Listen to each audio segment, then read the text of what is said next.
예, 이재명 대통령 공항에 도착한 모습 함께 보고 계십니다. 옆에 김혜경 여사도 자리를 하고 있고요. 1박 3일간의 일정으로 캐나다로 출국을 조금 전에 했습니다. 네, 오늘 이번 G7 정상회의 참석은 이재명 대통령의 취임 후의 첫 해외 방문인데요. 네. 짧은 일정입니다. 1박 3일 일정으로 진행이 되고요. 조금 전에 성남 서울공항에 도착한 이재명 대통령의 모습 보여드리고 있습니다. 그렇습니다. 김혜경 여사와 또 배웅을 나온 관계자들과 이제 곧 비행기를 타기 전에 또 악수를 할 것으로 보이는데요. 이번 G7 정상회의 참석은 아까 저희가 대담 때도 얘기를 했습니다만 초청국 자격으로 한 것이기 때문에 그렇게 이해를 하시면 되겠고요. 이재명 대통령 취임 후에 첫 해외 방문이라고 이해를 하시면 되겠습니다. 네. 1박 3일간의 빡빡한 일정으로 진행이 될 예정입니다. 네, 이 대통령은 첫날인 16일 오후에는 캐나다 캘거리에 도착해서 초청국 주요 정상들과 먼저 양자회담을 가지고요. 이튿날인 17일에는 G7 국가와 초청국까지 포함한 확대 세션에 참석을 하게 됩니다. 예. 이 대통령은 이 자리에서 에너지 공급망 다변화와 AI 에너지 연계 등을 주제로 연설을 할 예정인데요. 예, 비행장에는 지금 김병기 더불어민주당 원내대표, 또 강훈식 비서실장, 우상호 정무수석, 또 고기동 행정안전부 장관 직무대행과 김진아 외교부 2차관, 공군 제15 특수임무비행전당 등이 함께 있고 네. 공항에 나온 관계자들과 악수한 장면을 보고 계십니다. 예, 지금 관계자들과 한 명 한 명 악수를 하는 조금 전 상황 보고 계시는데요.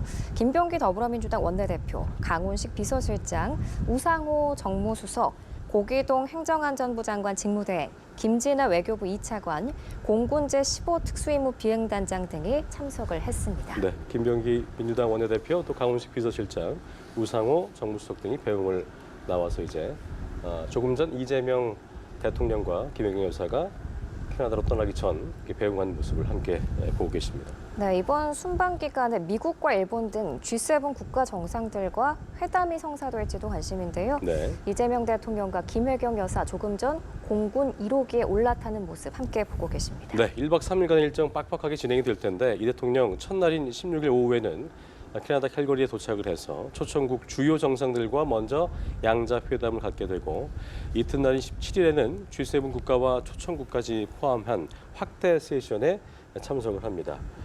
이재명 대통령 이 자리에서 에너지 공급망 다변화, 또 AI 에너지 연계 등을 주제로 연설할 것으로 예상되고 있습니다. 네, 이재명 대통령이 조금 전에 손을 흔들고 공군 1호기에 탑승을 했습니다. 네.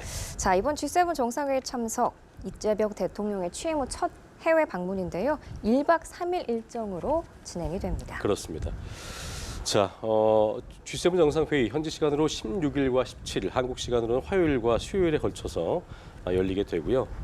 이런 일정에 맞춰서 이재명 대통령 한국 시간으로 오늘 오후 조금 전이었습니다. 4시 반쯤에 성남공항에서 김혜경 여사와 함께 1박 3일 일정으로 출국한 모습 저희가 보여드리고 있습니다. 네, 이번 순방 기간에 미국과 일본 등 G7 국가 정상들과 회담이 성사될지도 관심사인데요. 대통령실은 이에 대해서 여러 나라들과 양자 회담 일정을 조율하고 있다고 밝힌 바 있습니다. 그렇습니다. 자, 1박 3일간의 빡빡한 일정 많은 것들을 좀 소화하게 될 텐데 이 자리에서 에너지 공급망 다변화 또 에너지 연계 등을 주제로 연설할 예정이고요. 이번 순방 기간 중에 미국과 일본 등 G7 국가 정상들과 회담이 성사될지도 관심을 모으고 있습니다. 네, 공항에 또 관계자들이 참석을 했는데요. 네. 김병기 더불어민주당 원내대표, 강훈식 비서실장, 우상호 정무수석, 고기동 행정안전부 장관 직무대행, 김진아 외교부 2차관, 공군 제15 특수임무 비행단장 등이 이재명 대통령을 배웅했습니다. 네.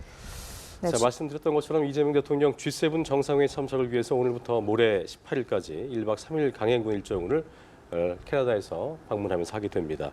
의장국인 캐나다의 초청으로 참석을 하게 되는 것이고요. 대통령실 같은 경우에는 6개월여간 멈춰있던 정상 외교를 복원하는 출발점이라고 의미를 부여하게 되었습니다. 네, G7은 이 대통령의 첫 다자 외교 데뷔전이냐, 대통령 탄핵 소추의 공백을 맞았던 우리 외교를 정상화하는 첫 일정이라고 볼 수 있는데요. 네. 앞서서 재계 총수들과 경제 단체장들을 용산 대통령실로 초청해서 간담회를 가진 건 역시 이 G7 외교전에 대비하기 위한 행보로도 해석을 해볼 수 있겠습니다. 그렇습니다. 자, 조금 전 비행기를 타기 전에 배웅을 나온 김병기 더불어민주당 원내대표, 강훈식 비서실장, 우상호 정무수석, 또 고기동 행정안전부 장관 직무대행도 있었고요.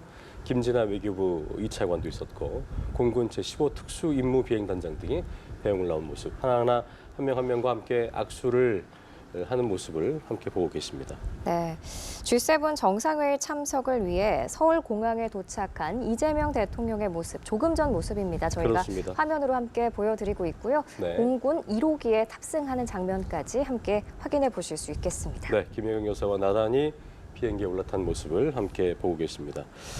자, 취임 첫 순방길에 오르게 되는 이재명 대통령인데요. 현지 시간으로 오후에 캘거리에 도착을 하게 되면 초청국 주요 정상들과 먼저 양자회담을 가질 것으로 보이고 또 이번 G7 회의에는 회원국인 미국, 영국, 독일, 프랑스, 이탈리아, 일본, 캐나다 등 7개 정상이 참석하고 대한민국을 포함해서 저희가 앞서 대담에서도 짚어왔습니다만 호주, 브라질, 인도, 멕시코, 남아공, 우크라이나 등 7개 정상들도 초청을 받아서 이번에 함께 참석하게 됐습니다.